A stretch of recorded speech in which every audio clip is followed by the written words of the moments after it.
So for blueberry season, in order to go from this to this,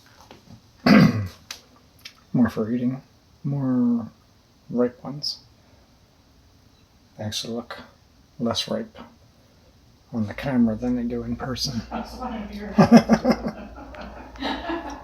But at any rate, this is how I do it. Shake them around. If you have a couple that are a little bit less ripe, then they show up.